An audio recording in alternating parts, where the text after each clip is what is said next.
Salve Maria Imaculada! Seja muito bem-vindo, seja muito bem-vinda, minha irmã, para este 24º vídeo dessa série maravilhosa da leitura do Evangelho segundo São Mateus. Um capítulo por dia, durante 28 dias, para fazermos toda a leitura do Evangelho. E faltam apenas 5 vídeos para nós concluirmos esta meta, concluirmos a missão de lermos o Evangelho segundo São Mateus neste início do ano de 2026. Para ser apenas o início de uma leitura continuada. Depois passaremos a outros livros, em nome de Jesus. E mesmo além aqui do YouTube, você na sua casa, tome essa consciência e essa possibilidade real de fazer a leitura diária da Palavra de Deus. Às vezes nós pensamos, colocamos tantos empecilhos. Não tenho tempo, não consigo. Você consegue, você é capaz. Olha só, você chegou até aqui.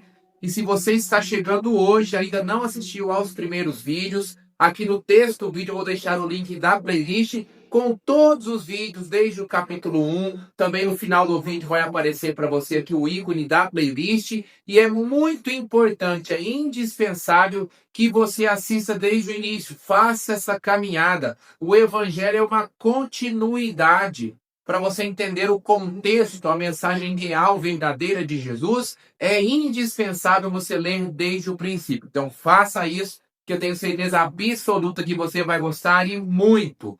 E para você que me acompanha aqui no YouTube, me acompanha no Instagram, no Facebook, você sabe que eu sou missionário, eu e minha família. Nos dedicamos inteiramente ao Evangelho e vivemos o Evangelho. Nós já tivemos nosso trabalho secular. Eu fui bancário, fui gerente no Banco do Brasil, 12 anos como bancário, já fui empresário, tive a minha própria transportadora, tive outros trabalhos. A minha esposa é engenheira agrônoma, eu também tenho as minhas graduações, mas nós não exercemos, abrimos mão de tudo e nos dedicamos inteiramente ao Evangelho para fazer esse trabalho gratuito, para trazer o Evangelho para vocês que estão aí aguardando e necessitando. E não apenas na internet, mas também no mundo real. Viajando aqui, viajando ali. Inclusive, me coloco à disposição para ir até a sua paróquia, o seu grupo de oração, a sua comunidade, para fazermos um curso, uma formação, um encontro, um momento de louvor, para fazer aquilo que vocês precisarem. Todo o meu trabalho é gratuito. Estou aqui à disposição. E para continuar com esse trabalho de evangelização, com esse trabalho necessário, eu preciso de você, eu preciso da sua ajuda.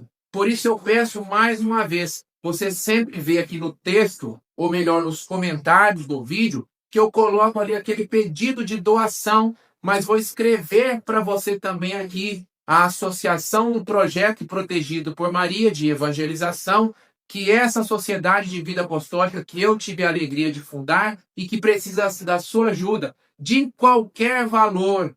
Qualquer valor será muito importante. Às vezes aquilo que é pouco para você, tudo para mim, para a minha família e para a continuidade da evangelização. Então vou deixar aqui a chave Pix, também agência, conta, para você fazer depósito, transferência. Se você quiser doar através do cartão de crédito, às vezes você quer fazer a sua doação, mas não consegue em dinheiro, tem o cartão de crédito, entre em contato comigo pelo meu WhatsApp, está aqui o meu WhatsApp também junto com as informações. Flávio, quero doar pelo cartão de crédito, eu te mando o link, você faz a sua doação e ajuda e contribui para que essa obra não pare, para que essa obra continue evangelizando e alcançando cada vez mais pessoas. Te agradeço por tudo, que Deus te abençoe. Tenho certeza absoluta, em nome de Jesus, que Ele não deixará coisa alguma faltar para você e para a sua família. E hoje passaremos aqui para um capítulo importantíssimo. Todos eles são, claro, mas se aproximando aqui do final, fica ainda mais grave a mensagem de nosso Senhor Jesus Cristo. Hoje o capítulo 24 do retorno glorioso de nosso Senhor, que nós esperamos tanto. Maranatá, vem Senhor Jesus, vem salvar o seu povo. Nós esperamos o retorno do Senhor Jesus. Então peguem na sua casa para nós fazermos a leitura. Capítulo 24, a partir do versículo 1, diz assim: Ao sair do templo, os discípulos se aproximaram de Jesus e fizeram-no apreciar as construções. Jesus, porém, respondeu-lhes: Vede todos esses edifícios? Em verdade vos declaro não ficará aqui pedra sobre pedra. Tudo será destruído. Indo ele assentar-se no Monte das Oliveiras, achegaram-se os discípulos e, estando a sós com ele, perguntaram-lhe: quando acontecerá isso? E qual será o sinal da tua volta e do fim do mundo? Respondeu-lhes Jesus: cuidai, que ninguém vos seduza. Muitos virão em meu nome dizendo: sou eu o Cristo, e seduzirão a muitos. Ouvireis falar de guerras e de rumores de guerra.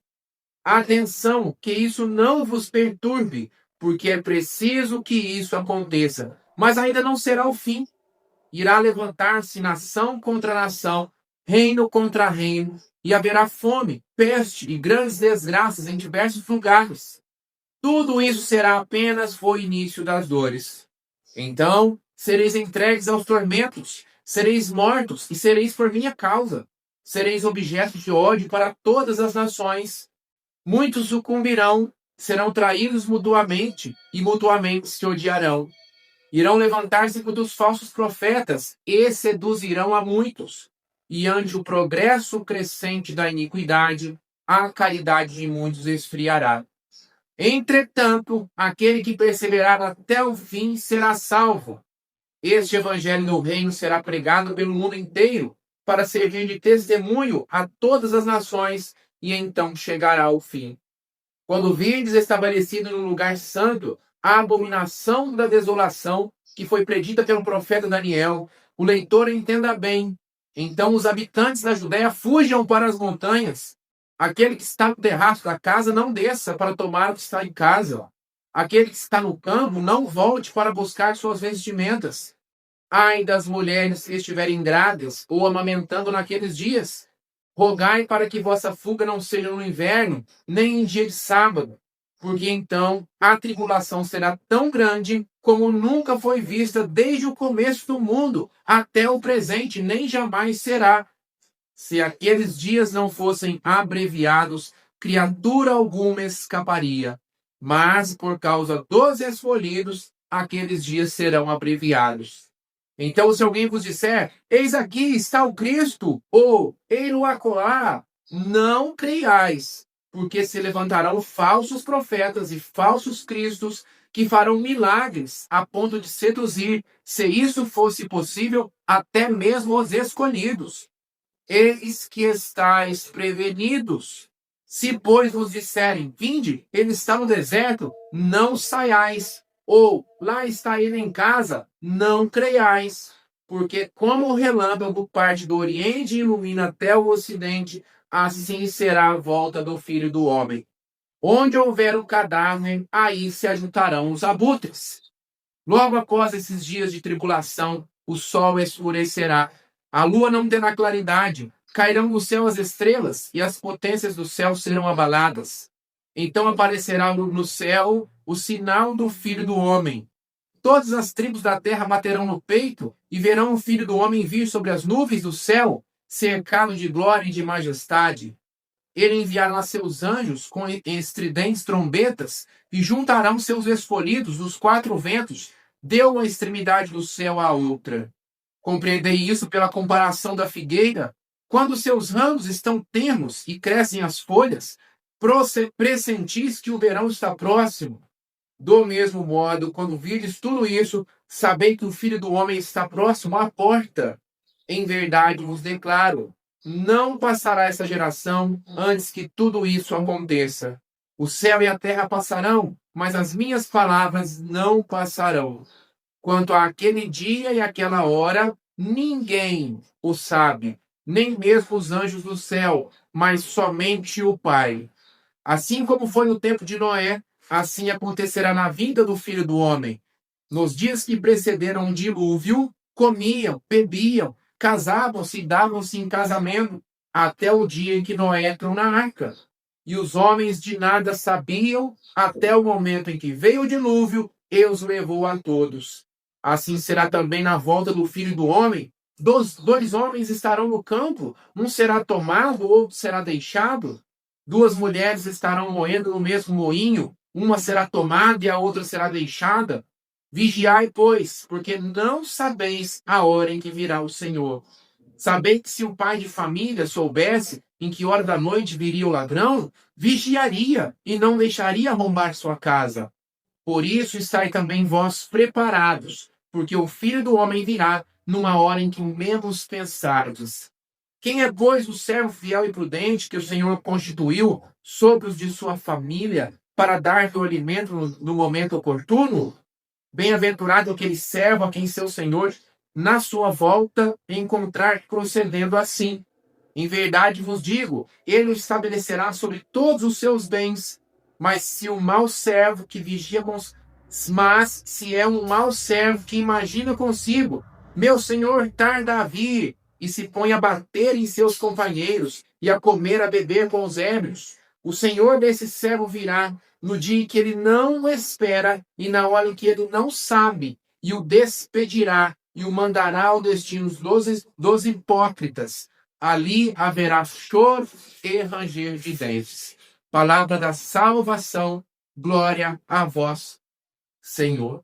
E aqui, antes de nós passarmos para a mensagem central dessa reflexão que Deus tem para nós hoje, deste evangelho riquíssimo, nós poderíamos ficar aqui. Eu particularmente gosto muito deste tema do retorno glorioso de nosso Senhor Jesus Cristo, do encontro com o nosso Mestre, com o nosso amado Senhor. Nós poderíamos ficar aqui horas e horas, dias, refletindo somente sobre este evangelho. Como não dá tempo, passaremos aqui para aquela mensagem ainda mais importante de todas. Mas antes disso, fazer um parênteses para que não haja confusão da sua parte, como há infelizmente na cabecinha de muitos. Para nós católicos, nós sabemos muito bem que as Sagradas Escrituras não são de interpretação pessoal. Eu, Flávio, aqui na minha casa, eu não sento, leio a Bíblia e falo, eu acho que é isso. Eu entendi dessa forma. Eu acho que é assim, eu acho que é assado.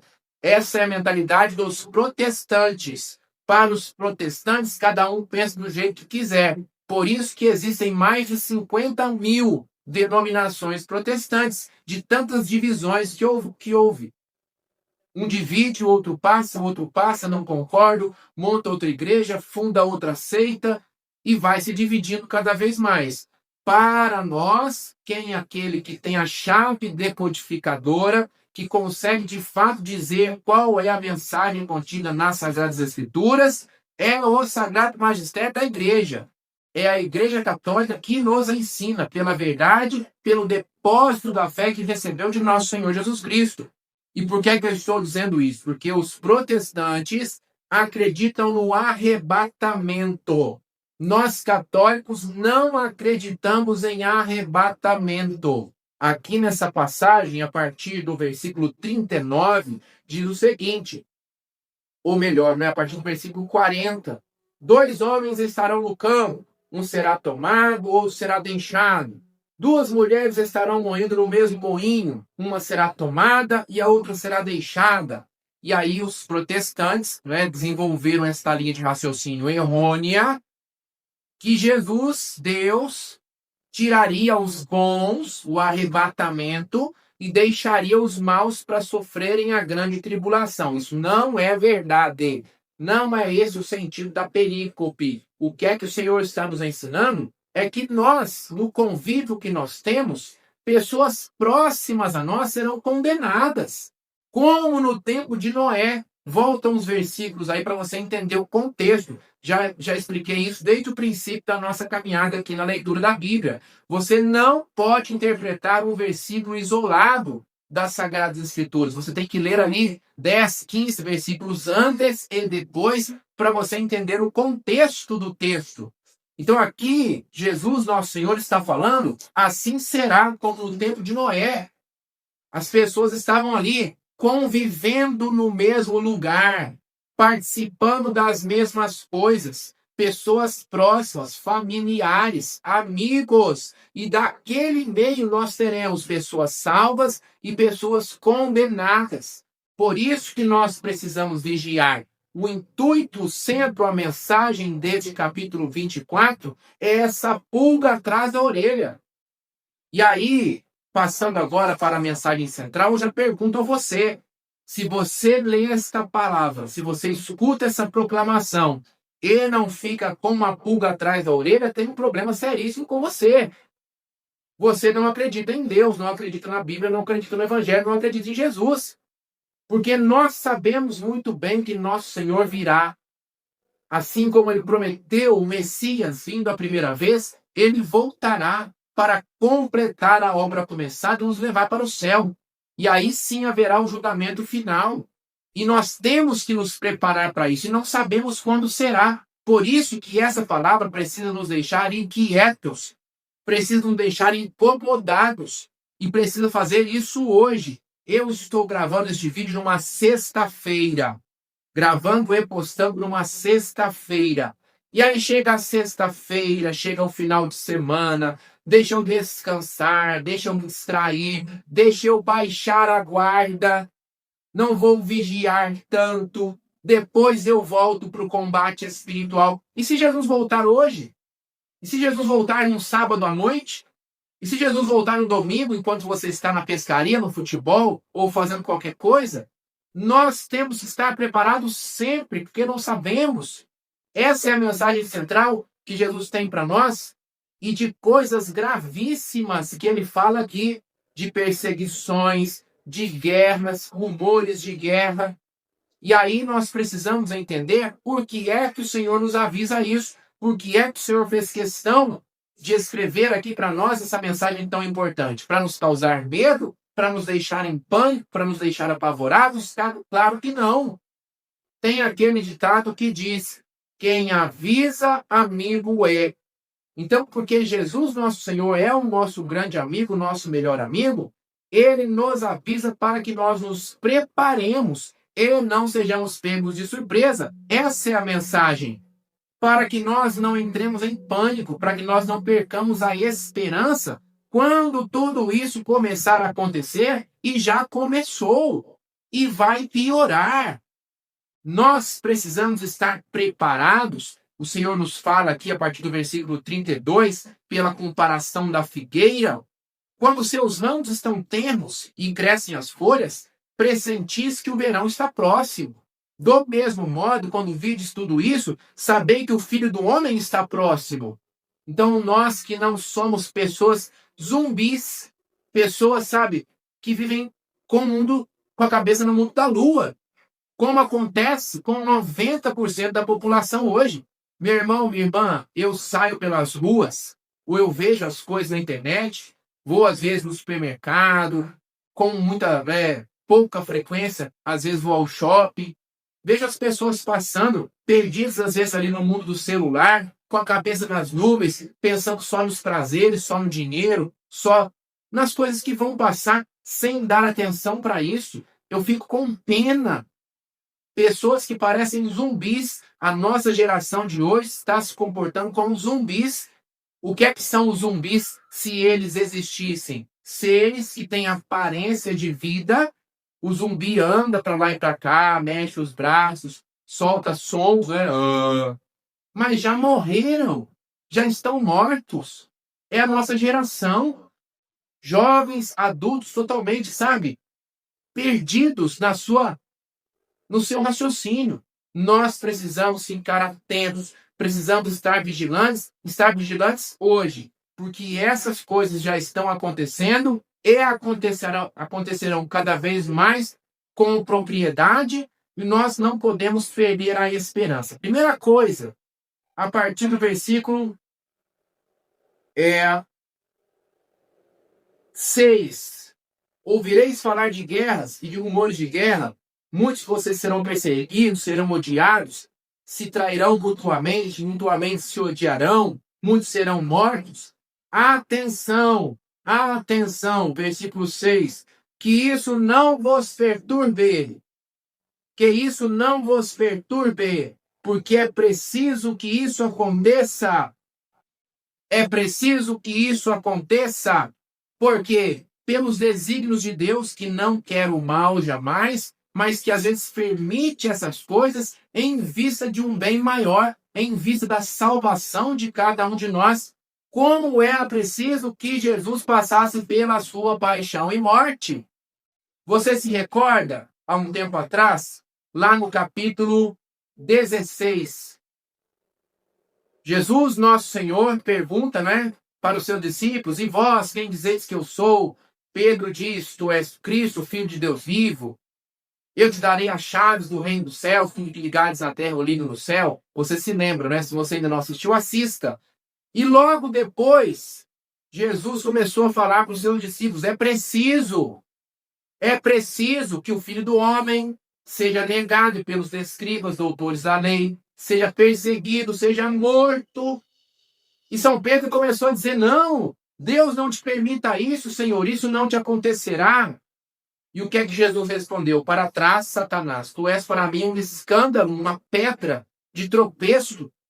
Seus pensamentos não são de Deus, mas dos homens. E depois da sua morte, quando Jesus aparece para os seus discípulos, mais uma vez ele fala, principalmente naquela passagem lá do Evangelho segundo São Lucas, dos discípulos de Emaús, lá no finalzinho de Lucas, ele explicando para os dois discípulos, fala para eles: como vocês são tardos em entender, para não chamar de burro, né? Não era preciso que tudo isso acontecesse? Era preciso. Como será preciso nós passarmos por tudo isso? E aí é muito importante, eu quero ler com você, nos traz aqui o Catecismo da Igreja Católica. Se você tem na sua casa, faça também a leitura, uma leitura complementar importantíssima, que esclarece muito bem o que nós já estamos vivendo e aquilo que virá. Deus nos avisa para nós não sermos pegos de surpresa, para não nos causar espanto, para que nós nos preparemos e quando tudo isso acontecer, a gente fique tranquilo. Eu já sabia, Deus já tinha me avisado. Eu não sou indiferente, eu não sou um zumbi, eu sou alguém que tem sintonia. Nós precisamos ter sintonia com Jesus, com aquilo que Deus tem para nós. Olha só o que nos diz o Catecismo da Igreja Católica. Pegue aí na sua casa, números 675 e 677, que eu vou ler com você. Diz assim: antes do advento de Cristo, ou seja, do retorno glorioso de nosso Senhor, a igreja deve passar por uma provação final, que abalará a fé de muitos crentes. A perseguição que acompanha a peregrinação dela na terra desvendará o mistério da iniquidade, sob a forma de uma impostura religiosa que há de trazer aos homens uma solução aparente a seus problemas, à custa da apostasia da verdade. A impostura religiosa suprema é a do anticristo, isto é, a de um pseudo-messianismo em que o homem glorifica a si mesmo em lugar de Deus e de seu Messias que veio na carne. Então nós já estamos vendo isso. A apostasia da verdade para se obter a solução dos problemas. Como nós temos visto a acomodação do evangelho, inclusive a partir de dentro da igreja. Você raramente, é triste, mas é verdade, é raro um sacerdote que prega a verdade, doa quem doer. A grande maioria vai tentar acomodar o evangelho. Nós vemos aí essas pessoas de dentro da igreja buscando a glorificação do homem no lugar de Deus. Você conhece a teologia da libertação? Se você não conhece a teologia da libertação, procure conhecer. O que é a teologia da libertação? O cobre no centro. O centro da nossa fé é Jesus. Jesus Cristo, nosso Senhor, é o nosso Salvador. É Ele a nossa fé. Ele precisa estar no centro de tudo. Nós temos sim quem cuidar dos pobres, temos. Amanhã, no capítulo 25, nós vamos refletir sobre isso. Amanhã.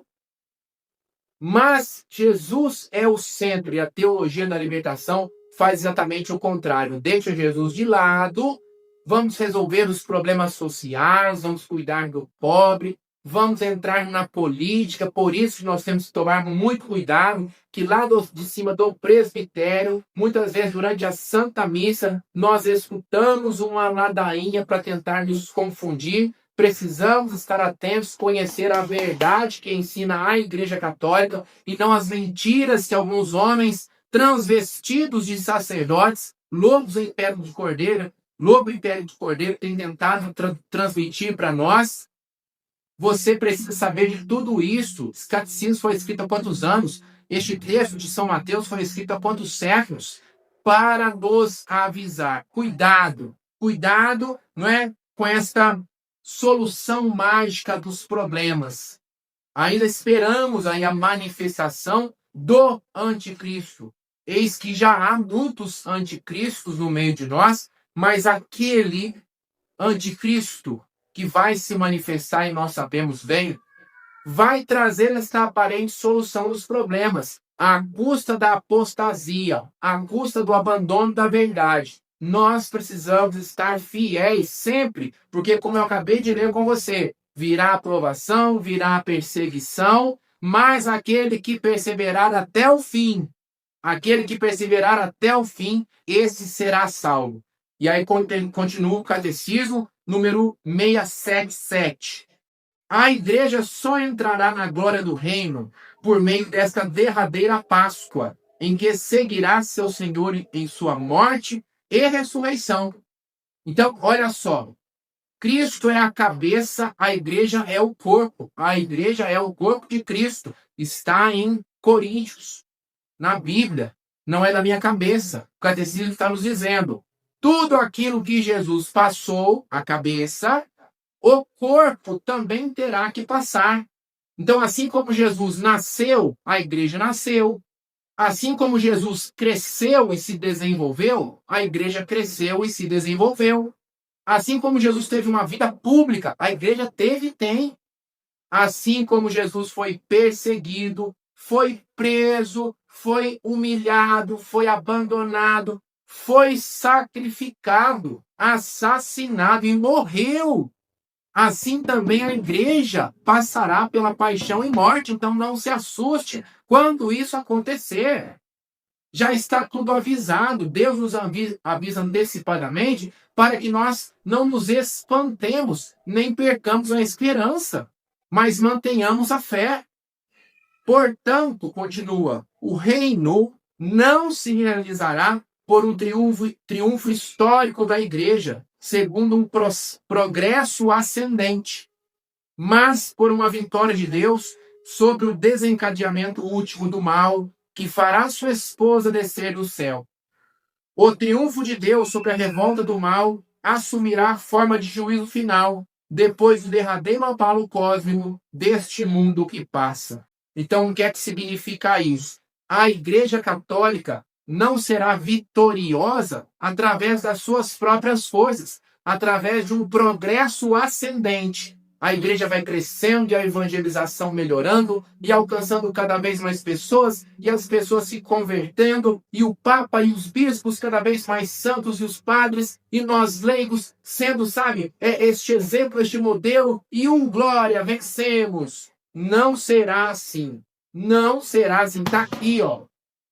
Pelo contrário, acabei de ler com você, a igreja seguirá seu mestre Senhor em tudo, inclusive na sua paixão e morte. E assim como aconteceu com Jesus, quando todos pensavam que estava perdido, Jesus morreu, agora não tem mais o que fazer, agora não dá mais, agora não tem mais esperança, agora tudo está acabado, tudo está consumado, como ele mesmo disse. Nesse momento, Deus, que pode todas as coisas, Deus que nunca perde o controle, Deus que sabe exatamente desde sempre tudo que era necessário acontecer e já se preparou para tudo, e ele tem a resposta para tudo, e ele consegue resolver tudo, por mais difícil que pareça, nesse momento, quando para nós tudo parecer perdido, então Deus manifestará o seu poder, e assim como ressuscitou Jesus e colocou ele sentado no trono, assim ele glorificará a sua igreja, descerá do céu como a esposa de Cristo, vitoriosa, triunfante. É isso que nós precisamos saber para nos preparar. E nos preparar hoje, porque talvez Jesus volte hoje ou volte daqui a algum tempo, mas nós precisamos nos preparar hoje e a partir de hoje. De que forma? Como que você se prepara? Eu gosto de correr, corrida de rua. Há alguns dias eu corri 30 quilômetros, que é um percurso, de certa forma, considerável. Como que eu treinei para correr 30 quilômetros? Comecei a correr 5, depois 7, depois 10, depois 15, 21 e aí depois 30. É assim que a gente faz. Como que você treina para a grande tribulação? Passando e vencendo diariamente as pequenas tribulações.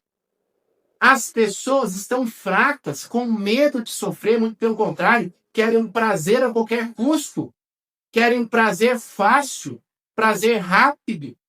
Qualquer tipo de sofrimento, ai, não quero, já se arrancam os cabelos, praguejam, reclamam, não se resignam, não se submetem, não oferecem a si mesmos como vítimas expiatórias. Nós precisamos, meus irmãos e minhas irmãs, aprender a sofrer com alegria, a sofrer e, através do sofrimento, nos configurar a Jesus. Há alguns dias, eu e minha esposa, que tivemos aí, graças a Deus, nosso filho caçula, passamos um grande momento de dificuldade extrema. Daqueles dias todos que passamos na maternidade, o nosso filho recém-nascido enfermo, os nossos outros 4 filhos aqui em casa, longe de nós, a saudade dos filhos que ficaram, sabe, a tristeza de ver aquele nosso filho recém-nascido doente, o estresse todo da maternidade, enfim, né? Uma série de coisas. Mas eu falando com ela, nunca me senti tão amado por Jesus, tão próximo a Jesus, como naqueles dias. Porque Jesus é o servo sofredor. Quando eu sofro de forma inútil, quando eu sofro reclamando, praguejando, sem me resignar, sem me submeter, sem aproveitar aquele sofrimento, ele só me causa dor. Uma dor infrutífera, inútil. Mas quando eu uso esse sofrimento e permito que ele me leve para junto de Jesus, quando eu uso esse sofrimento para me configurar a Jesus, aí eu me preparo, aí eu me torno cada vez mais forte, aí eu me torno inabalável. E quando essa tribulação, a grande tribulação chegar, eu estarei preparado para ela. Então é isso que Deus diz para você hoje. Tire da sua vida aquilo que você precisa tirar de apego às coisas deste mundo, desse prazer fácil, da mentalidade de zumbi que fica andando aí, ó, igual aqueles fantasmas, sabe? Pessoa boba, cabeça na lua. Quanta gente tá assim?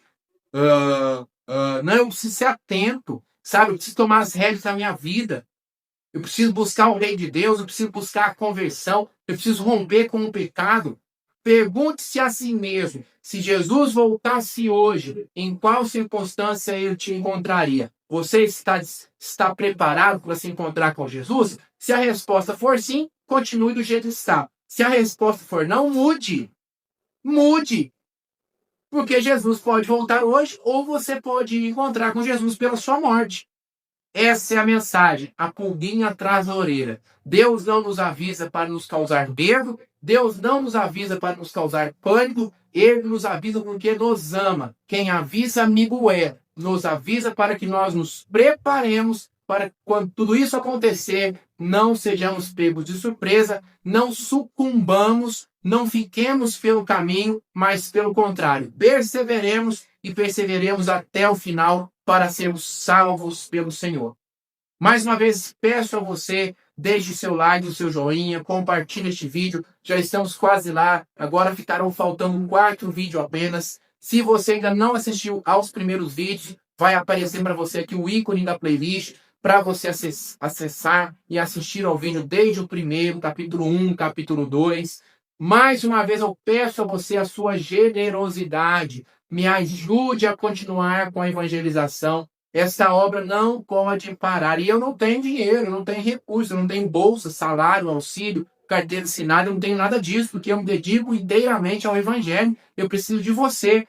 Então, no princípio, eu deixei ali as formas de fazer a sua doação. Também aqui no primeiro comentário fixado está ali as formas todas de você fazer a sua doação. Qualquer valor será muito importante para nós. Te agradeço imensamente. E para encerrar, peço a você, como sempre, deixe aqui no texto a sua reflexão pessoal, o seu entendimento pessoal. De tudo isso que nós refletimos, o que mais te chamou a atenção, o que é que Deus colocou no seu coração, escreva aqui nos comentários, vai ser muito importante. E amanhã, se Deus quiser, voltaremos para o vídeo 25 em nome de Jesus.